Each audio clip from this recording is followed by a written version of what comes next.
मुअज़्ज़ज़ सामिईन व नाज़रीन इकराम, अल्लाह की बंदा यानी अब्दुल्ला ने मुझे एक सवाल किया कि हमारे मुल्क में, हमारे यहाँ जब कोई शख्स मर जाते हैं, कोई इंसान जब मर जाते हैं तो उसके नाम पर ख़त्म कुरान किया जाता है, ख़त्म कुरान के इंतज़ाम किया जाता है। ये इस्लाम के अंदर कितनी दूर ये जायज़ है, बिदात है या सुन्नत है? बराए करम इसका जवाब दीजिएगा। नहमदहु नुसल्ली अला रसूलिहिल करीम, अम्मा बाद।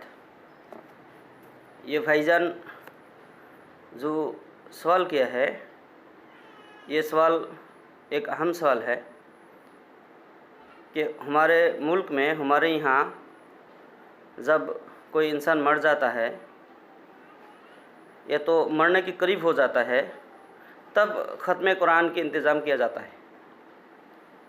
ये हमारे यहाँ एक रिवाज बन गया, लेकिन ये रिवाज रसूल अक़दस सल्लल्लाहु अलैहि वसल्लम के ज़माना में, ताबिई के ज़माना में, ताबिई के ज़माना में, आइम्मा हज़रत के ज़माना में ये ना थे। तो इससे हम अंदाज़ा लगा सकते हैं कि ये इस्लाम में कितना जायज़ रखता है, इसका मकाम कैसा है। तो फिर दूसरी बात हम ये कहना चाहूँगा कि ये कुरान अल्लाह ताला ने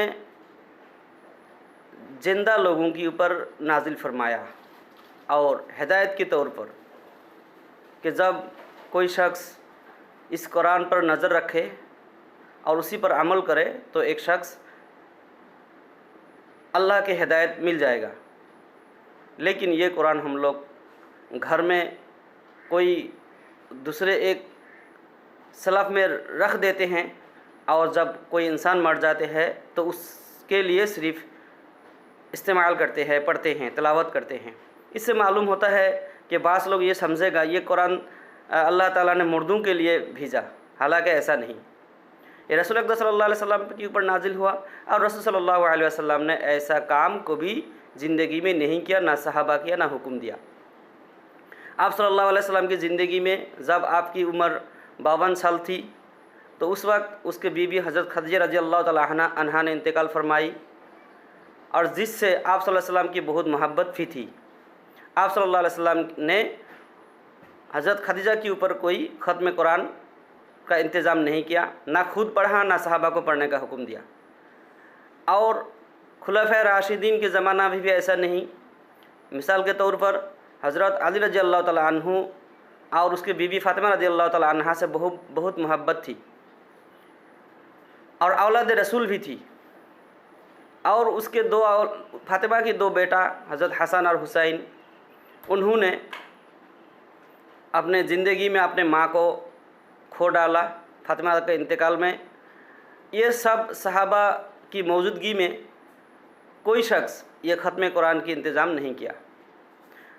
उसके बाद वाले ज़माना ताबिई और तब ताबिई और आइम्मा हज़रत इमाम अबू हनीफ़ा, इमाम शाफ़िई, मालिक, इमाम अहमद इब्न हम्बल, इमाम बुखारी, इमाम मुस्लिम, इमाम तिरमिज़ी, ये सारे आइम्मा हज़रत ने भी ये काम नहीं किया।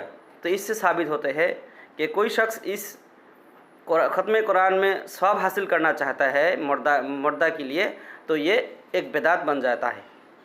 तो फलिहाजा हम जानते हैं कि ये जो काम नबी नहीं किया, जो काम सहाबा नहीं किया, ये बिल्कुल ठीक नहीं है। इस्लाम इसके इजाज़त नहीं देते हैं।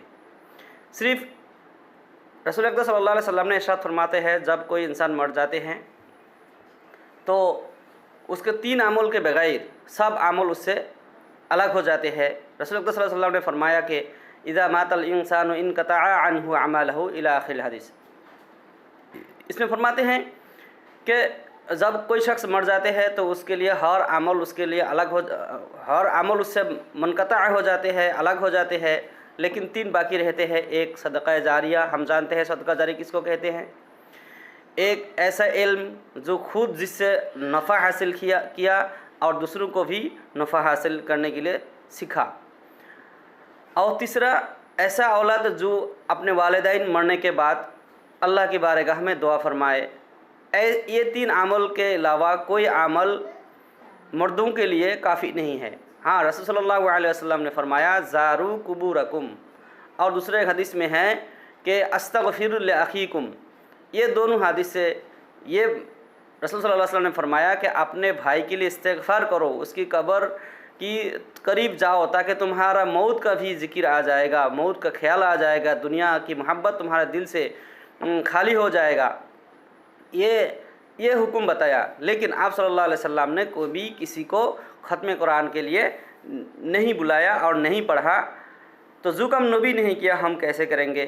تو اس سے ثابت ہوتا ہے کہ یہ بالکل شریعت میں اجازت نہیں دی جاتی ہے۔ تو ہم سبھی کو اللہ تعالیٰ نے یہ ایک بدتر بدعت سے ہم سب کو محفوظ فرمائے، اور رسول اقدس صلی اللہ علیہ وسلم کی سنت طریقہ میں قبر کے لیے زیارت اور اس کے لیے استغفار کرنے کے لیے توفیق عطا فرمائے۔ والآخر دعوانا الحمدللہ رب العالمین۔